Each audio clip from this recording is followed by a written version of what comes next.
Trump wants to end the Ukraine war. He seems to be willing, is at least on one occasion said he's willing to take NATO expansionism off the table in terms of Ukraine, and that is the key thing to solve this crisis.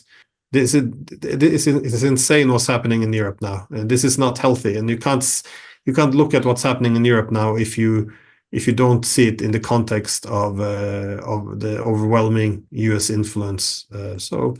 So the consequence: Europe is losing relevance, it's becoming subordinated, and the only world we kind of known since World War II was to live under U.S. protection. So we hurried under the U.S. umbrella again and surrendered a lot of the geoeconomic and political autonomy which the Europeans have been building up. If you want an extreme example, look at Nord Stream. Everyone knows the United States blew this up, and the Germans have to stand there and smile and make excuses for the ones who did it. I mean, it's a huge case of Stockholm syndrome.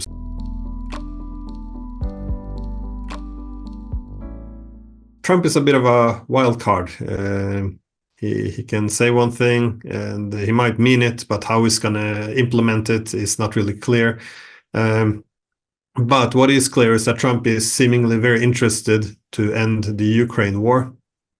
And this is also evident by his pick of Vance as his VP, who's also calling this a loss for the United States.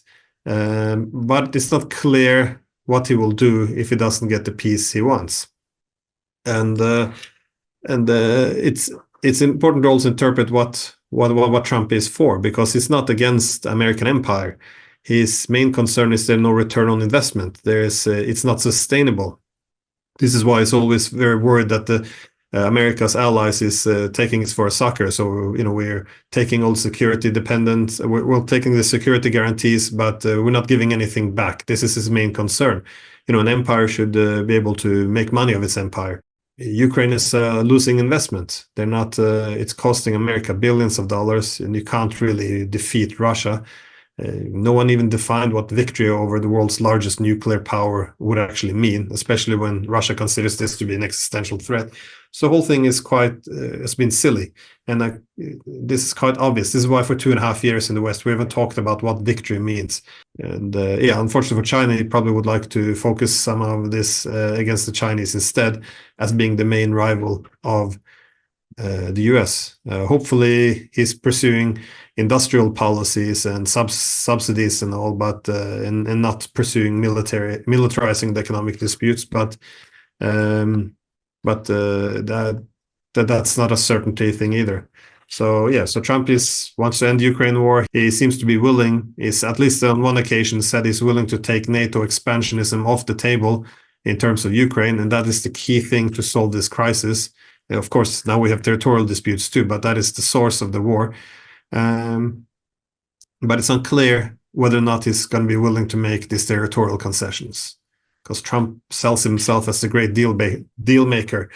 What if he gets a poor deal from the Russians? And he will get a bad deal, because Russia will not trust anything that America signs.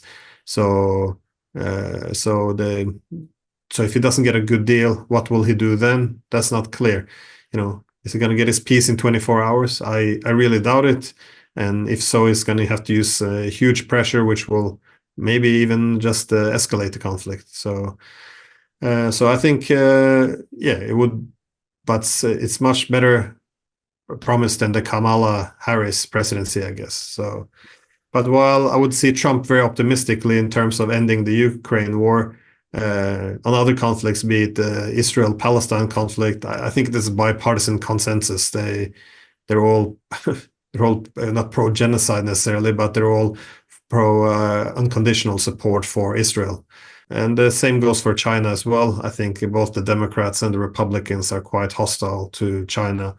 So again, keep in mind that all the things Trump did, all the policies towards China, all of them were kept under Joe Biden. So I don't think that much will change based on who sits on the throne.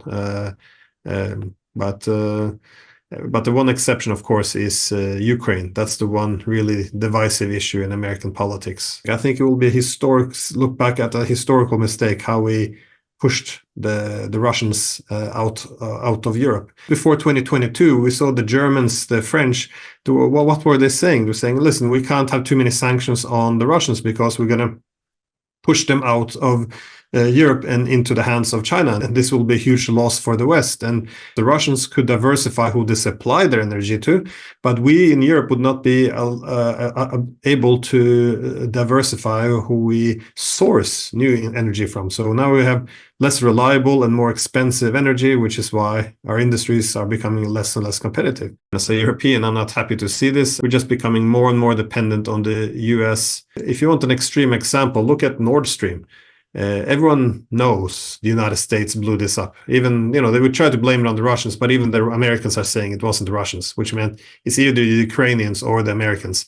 And if it was the Ukrainians, which I don't think it was, they wouldn't have done it without the green light or the knowledge of America or participation.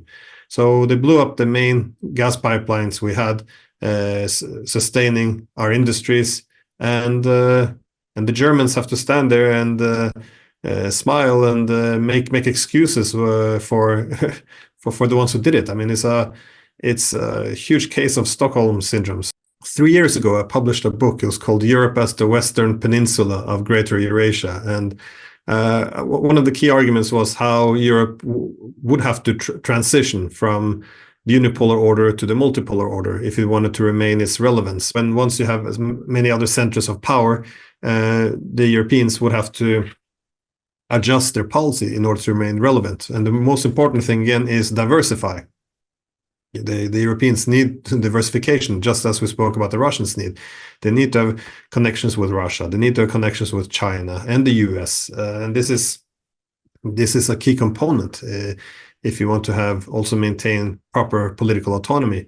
And what we've seen is the Europeans have been abandoning it. We're behaving as if it's still the 90s. So we are prioritizing relations with the US. So the Americans, of course, they have an interest because they would like for Europe to cut itself away from other centers of power. And in Europe, we're very obediently doing it. They say, cut yourself off Russia. Okay, cut yourself off China. And many Europeans are doing this. But what would happen then?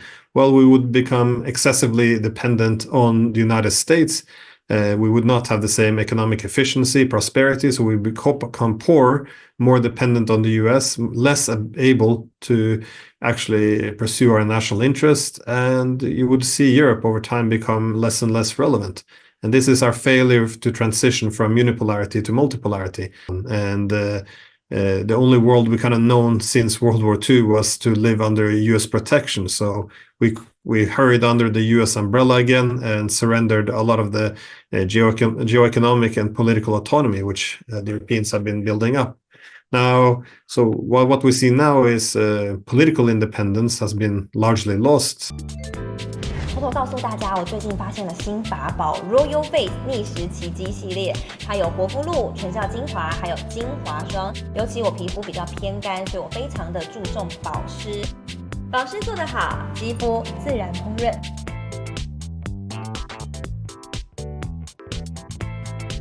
提亮肤色更年轻，抚平皱纹超有感，而且气色变好。用心保养，每天都更美一点。